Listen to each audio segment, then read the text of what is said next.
Much, man. We'll get it started here. Welcome to the Illini Guys Halftime Live. This is Mike Cagley here with Kedric Prince. Will be jumping on. We got Illini legend Marcus Griffin. I'll tell you that half ended up just crazy from an action standpoint. I'll tell you, I think every time Merkovich gets away with a travel, I think they call a non-existent foul on the Illini to make up for it. Boswell foul and Stojakovic, there was no contact, but I think we've seen some foot shuffling from Merck, so I guess we can't really argue about that too much. But what a game. Ked, your initial thoughts here on what we saw there in the entertaining first half? My initial thoughts were, this is going to be a great game. The Illinois fans who listen to this podcast and watching the game, Illinois is not going to blow them out. Alabama is one of the best teams in the country and one of the best teams in the country for a reason. You can't do what they did. They can't go 5-6 minutes without a bucket, though, and then turn the ball over on top of it. If you're going to miss shots, that's fine. If there's one player that I don't want to say I'm concerned about, but I need to see become more effective is Kylan Boswell. They're knocking him off his path. He can't get to the basket like he always has. And the one time he did, he missed the layup. Both teams, I don't want to say they're in small, minimal foul trouble.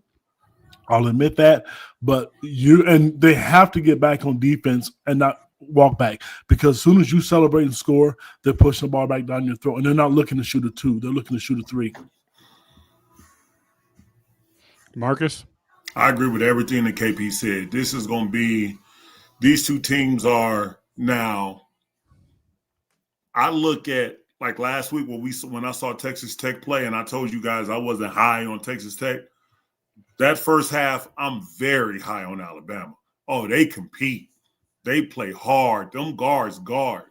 And so it's a physical game. Even for the guards, it is physical. And you're not used to seeing that, in non-conference games. We see that more in the Big Ten, but not a lot of non-conference games. But KP said you have to get back on transition. This is going to be the wheels of who can crash the offensive glass and who can get back in transition. Because and I think lollygags, they shooting threes, like KP said, they're shooting threes. So you got to get back in transition. Yeah, the other thing is I think Illinois was doing a pretty good job on the rebounds, and then you start getting those long boards that Alabama was getting to, and I think that's where I'm not saying Illinois is a slow team, but they're not a super quick team, and I think teams that are quicker than them can get those long boards and have an opportunity. That was concerning.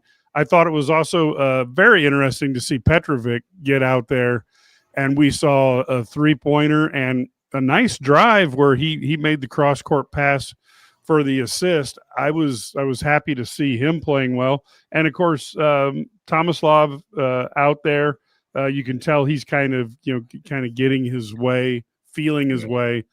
And as long as we don't have the the Avicii duo with Hamrickhouse out of there, I think we're probably okay. I think some of those big lineups were a couple minutes that were a little scary because they slow. Oh, they extremely slow. When they slow. He got to watch them lineups, man.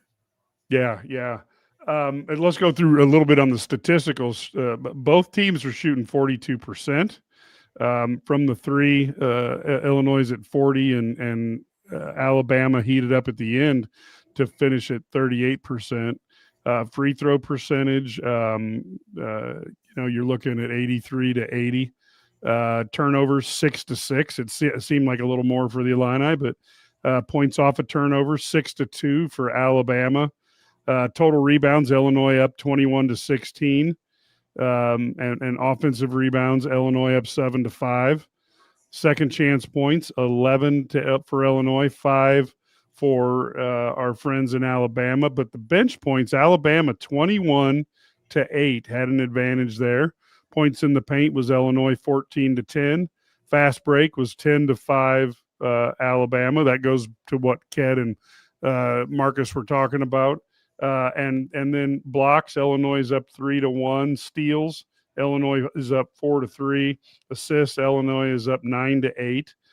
and Illinois had a lead there, and I think they had an opportunity, and that scoring streak is something that I think you look back at the game and you say, well, what could we have done different at that point to stop that? So, Ked, what do you think Illinois needs to do differently offensively based on what you saw in the first half? And then we'll go to Marcus. I'm going to tell you, they need to get Colin Boswell going, and this is basic, generic, basketball for dummies. Make threes. You have to, because they are going to make threes. You're going to have to make threes. You're a good 3-point shooting team. You're going to have to make them. And the guy who's getting the most looks right now is Ben Humrickhouse. And I cannot say enough good things about our boy Divad Merkovic. Kid's a stud, man. I mean, we can all talk about how slow he is. He's just effective and he's tough to guard. And he's just really, really good at what he does. But to me, if they're going to win this game, you're going to get threes. You got to avoid foul troubles, and they're going to make a run. But what Illinois cannot do, they can't, like I said earlier, you can't go 5 or 6 minutes without a basket. Even if you're not getting a shot, get to the free throw line. And the one slasher that they have, and the best play of the night was our boy Stojakovic. That came out of nowhere. I know everybody who saw that dunk was probably freaking out because I know I did. I was surprised by that, but he's motivated. So I don't want to be that guy, but damn, those 2 fouls on Stojakovic and Colin Boswell. I don't know, but you're right. Maybe David is getting away with some travel calls. I don't know, but I don't want the officials I don't want them to come into play. I want the players to decide the game, and I want Illinois to make some threes. Make threes. You're not going to make every shot, but you can't go 1 for 5. I have to check the stats. I know Tony said that's what Ben was, and then one time, I don't know if you guys saw, he missed one. His body language changed, and I was surprised by that. Marcus, any thoughts there? My picture is frozen. Can you guys hear me? We can hear you fine. Okay, Kev, you my guy. But I'm going to disagree with you on this one. We're 8 for 20. We don't put up 23s in the first half. They are switching big to guard screens. Sure. We need to punish them. We have to punish them. And we don't have to punish them to score. We got to punish them to double team so then we can shoot those walk-in threes. Okay. But we're not even looking down there. Oh, you mean the post? Griff, I'll be honest with you. I don't think anybody's down there. It's like a ghost. There's no, because the guy who's down there is Tomislav. And I agree with you, but it's like a ghost, man. Nobody's there. It's little bitty guards guarding our big guys.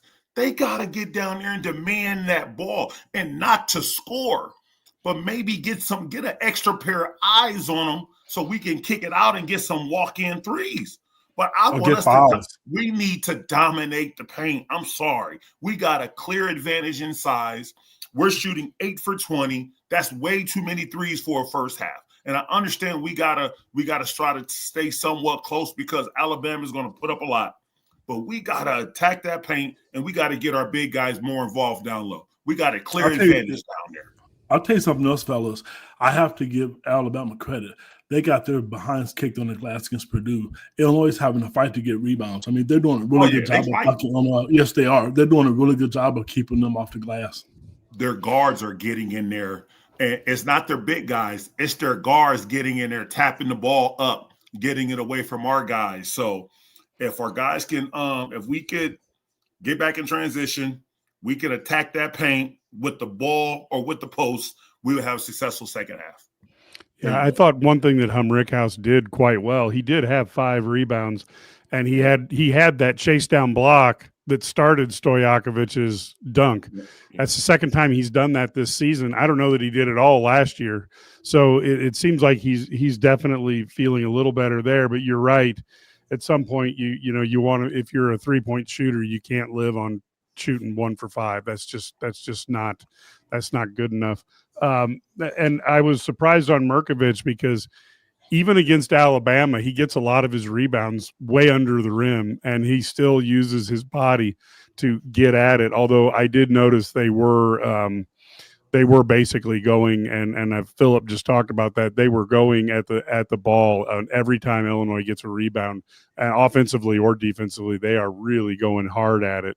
And again, I do think what I saw, I know it was very short, But what I saw from Petrovic is it looks like he's got the quickness to get in there because not only did he drive and get an open look across the court for somebody, but he was guarding. I think it might have been Phylon, but a guy tried to drive on him, and he actually was able to turn him back out, and by getting there to the point where he wanted to drive first. So I thought that was very encouraging for the Illini, and defensively, I do think they are going to have to figure out a way to get after the ball, especially the long three boards. You just can't assume that the Alabama guys are a step quicker and they're just going to get there faster than you.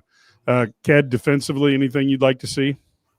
They can't make mistakes. Jake Davis came in the game, and there was one time he didn't remember who he was guarding. He went out, flew out, and fouled the guy. Then there was one time they dodged a bullet. Merkovic left an assignment. I heard Coach Underwood talk, and I heard Tyler Underwood talk before the pregame. They know what their guards are going to do. This team's guard-oriented.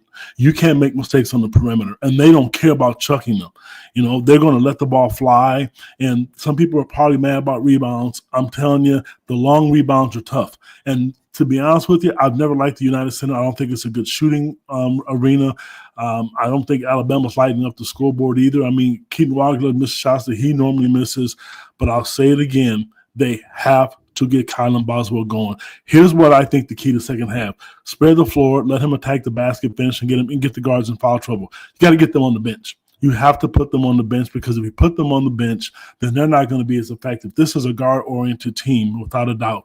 You get them in foul trouble, you can win the game without a doubt, and with ease. But if they don't get and they just keep chucking up threes and not get to the basket and draw fouls, this is going to go down to the wire. Marcus, I know that you're still thinking intently there on video. What are your thoughts on the why. I don't know why my video is frozen. So, but let's go. What are you looking from defensively? I mean, there's few guys who played defense the way you did in the last 30 years. What are you looking for out of this Illini D? It's going to come down to transition. You got to get back on defense. These guards, they are flying. Like, you score, you don't have time to clap the hand, point to them, say great pass. You don't got no time for that. You got to hustle your back on defense, and then you got to end the play by rebounding. Like, the guards cannot outlet trying to get down the floor. They got to come back in, because it's the guards' job to get those long rebounds. You see where Alabama is shooting from. They're shooting from 35 feet. Big guys ain't going to get those long rebounds. That's the guards. They got to come in. They got to box up their guys. They got to come in and sweep those up. If we could clean up that, get back in transition, attack that paint either off the dribble and through the post, because they're going to switch big to guard screens. I think if we could do those couple of things, we could have a successful second half.